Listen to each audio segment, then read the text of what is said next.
लगाएंगे, फिर दूसरा अक्षर लगाएंगे, फिर तीसरा, इस तरह से 12 व्यंजन लगाएंगे। फिर क्रीम कम हम, फिर क्रीम आएगा खम। ठीक इसी प्रकार से लगा के ह तक ध्वनियों को इन्हीं बीज मंत्रों में आबद्ध कर देने की क्रिया को प्राण प्रतिष्ठा है। अगर यह मंत्र को मैंने प्रयोग करके देखा है, ये मंत्र वास्तव में बिना इस मंत्र के, बिना प्राण प्रतिष्ठा के, इस मंत्र के माध्यम से पहले स्वयं प्राण प्रतिष्ठा करें। और स्वयं प्राण प्रतिष्ठा का मतलब है आप विनियोग करके, चेतना मंत्र करके, उसके बाद में हृदय पर या शिखा पर अपना हाथ रख करके इस पूरे मंत्र को 3 बार उच्चारित करें, जो मैंने बताया। 3 बार कागज को लिख देंगे, कागज पर तो सीधा रीडिंग होगा। फिर आपको याद करने की जरूरत है, क बोलना है, ख बोलना है, तो इन पूरे वर्णों को बांधना है उस क्रीम और हम बीज में। यह प्राण प्रतिष्ठा प्रयोग कर सकता है। विनियोग मैंने आपको पहले लिखवा दिया है। और किसी भी प्रकार के संसार में आप किसी भी विद्वान के सामने खड़े हो सकते हैं, इस प्रकार से प्राण प्रतिष्ठा करवाते हैं तो कोई कुछ त्रुटिपूर्ण नहीं है और उसके लिए बिल्कुल सभी होगा अपने आप में।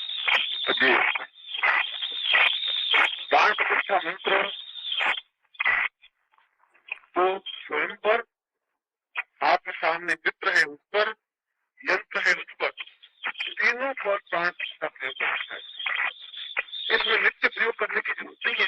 यदि किसी कंटिन्यूस यूज कर रहे हैं तो एक बार प्राण प्रतिष्ठा करने पर नवरात्रि में आप पहले दिन कर दिया तो 9 दिन तक करने की जरूरत नहीं है। मगर यदि इस कंटिन्यूस को फिर यंत्र पे करना चाहे तो फिर 5 करना चाहिए, फिर 5 से जाना।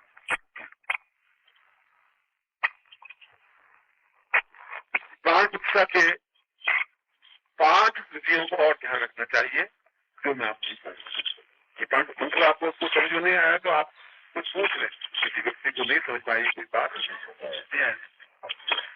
लिखना तो लिख लेंगे, जब आप समझ में आ गए तो लिख लेंगे। फिर स्वयं को तो शिखा पर आकर करके यंत्र पर अपना दाहिना उंगलियों को स्पर्श करते हुए यंत्र के मध्य भाग में इसका उच्चारण करना है और चित्र के भी मध्य भाग में स्पर्श करते हुए इसका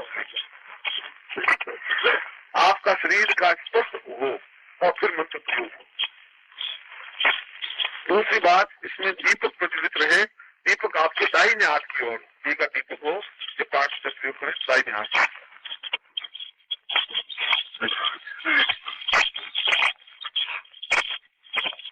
तीसरा, प्राण प्रतिष्ठा प्रयोग के 2 भेद में सामान्य, विशेष और एक अति विशेष 3 प्रयोग है। सामान्य में केवल एक बार प्राण प्रतिष्ठा प्रयोग करता है, विशेष में 3 बार प्रयोग करता है, अति विशिष्ट में एक बार प्रयोग करता है। सामान्य रूप से काम चल जाता है।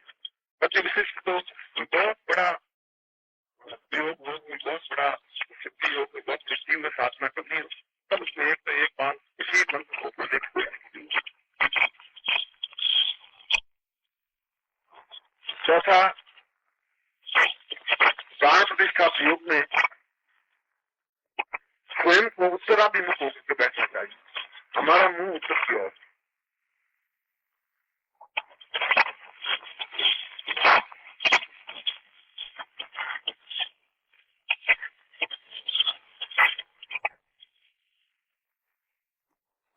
और 5वां, प्राण प्रतिष्ठा प्रयोग से पूर्व गुरु अनुमति या गुरु की पूजन या जो भी आपके इष्ट की पूजन हो, यदि आपका कोई गणपति इष्ट हो तो गणपति इष्ट की पूजन करके, गुरु हो तो गुरु की पूजन करके उसके बाद में प्राण प्रतिष्ठा प्रयोग हो उनकी साक्षी में।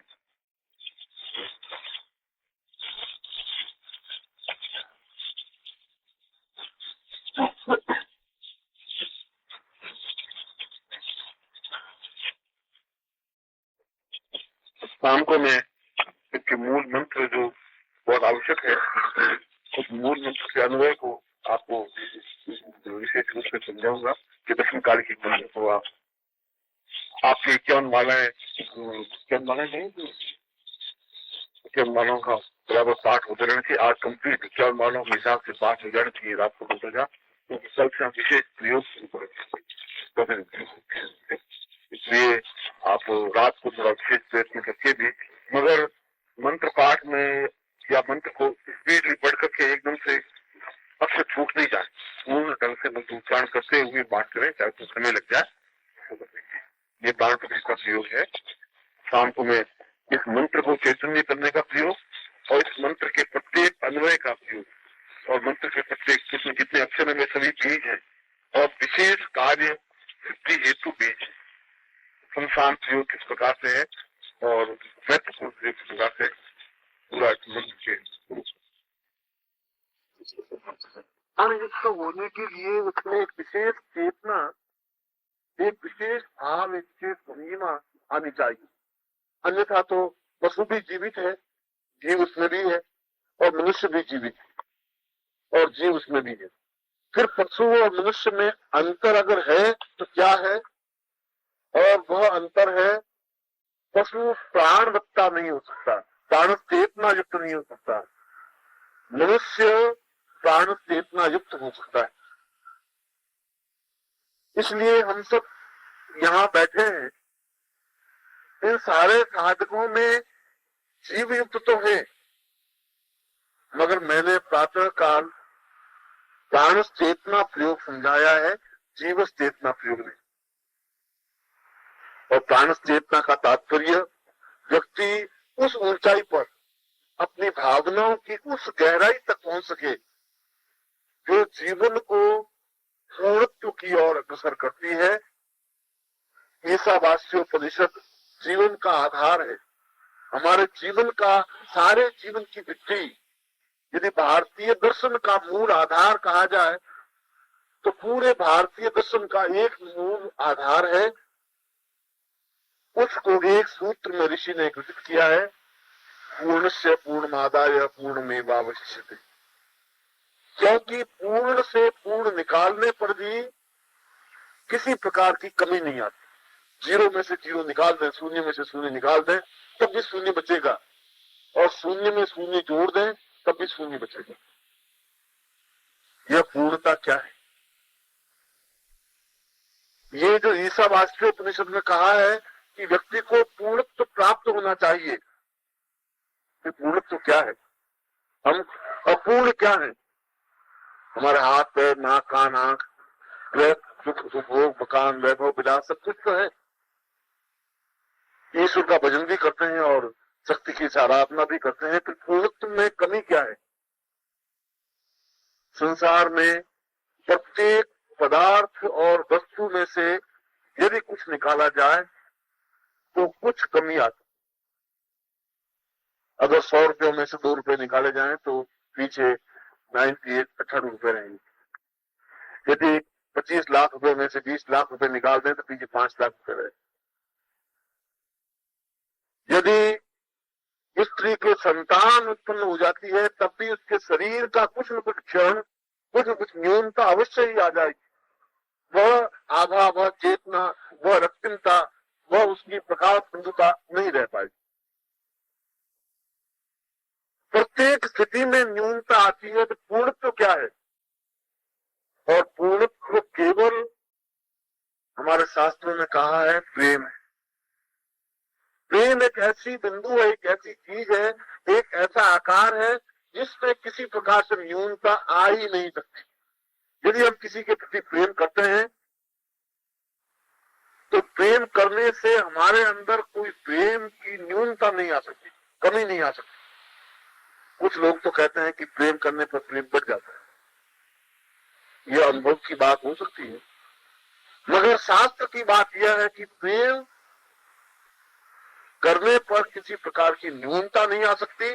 केवल संसार में यही एक भाव है, यही एक चेतना है जिसमें किसी प्रकार की न्यूनता नहीं आ सकती। इसका तात्पर्य पूर्णत्व केवल प्रेम में है, प्रेम के माध्यम से ही हम पूर्णता प्राप्त कर सकते हैं। और यह प्रेम क्या है?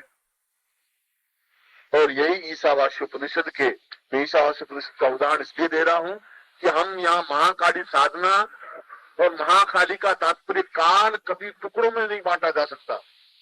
काल को हमने अपने स्वार्थ के लिए टुकड़ों में बांटा है, एक दिन और रात को 24 घंटों में बांटा है, 1 घंटे को 60 मिनट में बांटा है, 60 सेकंड में बांटा है। ये हमने अपनी इच्छा से बांटा है, एक विचार से बांटा है। काल को टुकड़ों में बांटा नहीं जा सकता। ऐसा नहीं हो सकता कि 1 बजे और 1 बज के 1 मिनट के बीच में कुछ गैप है, ऐसा नहीं। इसलिए काल के टुकड़े नहीं हो सकते, क्योंकि महाकाली अपने आप में पूर्णत्व प्राप्त है और कोई महाकाली के अलावा और कोई सिद्धि, कोई साधना, कोई आराधना अपने आप में पूर्ण वर्तुल नहीं है। पूर्ण वर्तुल केवल महाकाली साधना है, जो कि उस स्थान से जिस स्थान को मृत्यु कहा गया है, उस स्थान तक जिस स्थान को अमृत कहा गया है, जीवन कहा गया है, उस पूरे सर्कल को पूरा ढंग से प्राप्त कर दे। इसलिए उसके मंत्र को समझने से पूर्व हमें यह समझना पड़ेगा कि यह मंत्र अपने आप में पूर्णत्व है, तो पूर्णत्व का आधार क्या है? और यह पूर्णत्व का आधार प्रेम है। काम भावना क्षरण हो सकती है, न्यून हो सकती है, क्योंकि कामी व्यक्ति प्रेम नहीं कर सकता।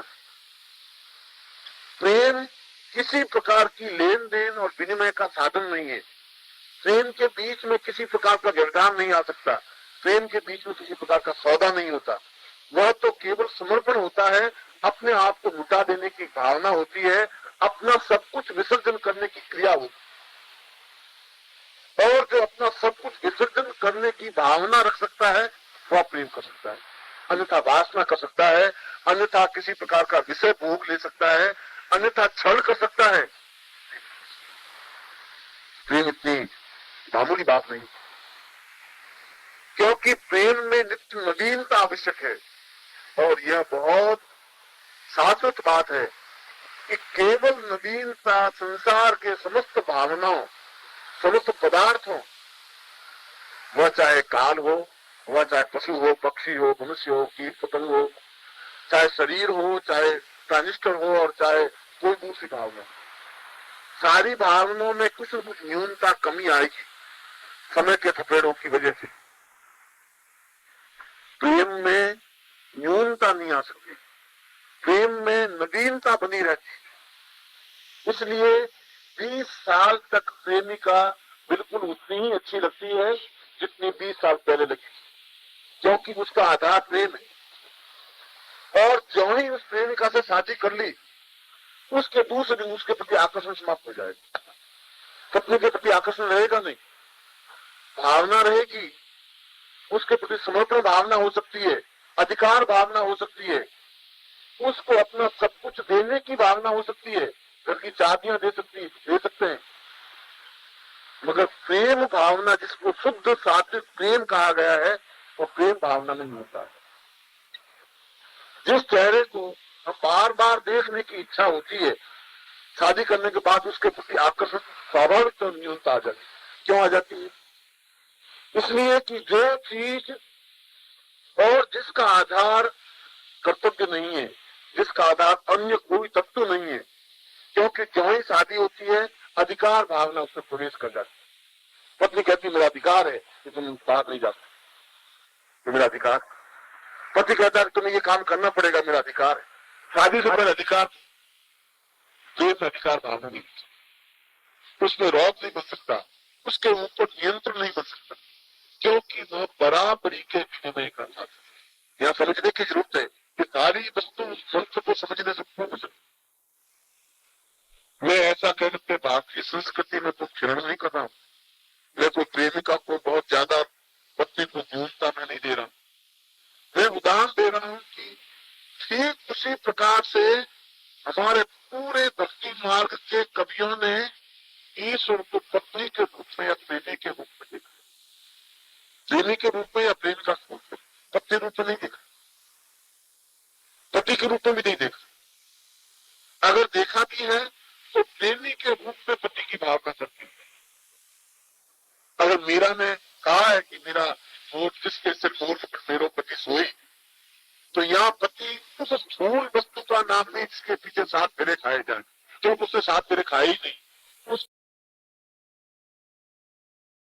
नमस्कार। अगर आप सद्गुरुदेव डॉक्टर नारायण दत्त श्रीमाली जी के शिष्य हैं या फिर उनकी दी हुई शिक्षाओं से और ज्ञान प्राप्त करना चाहते हैं तो हमारी चैनल को जरूर सब्सक्राइब कीजिए और नए वीडियोस की जानकारी के लिए बेल आइकन दबाएं।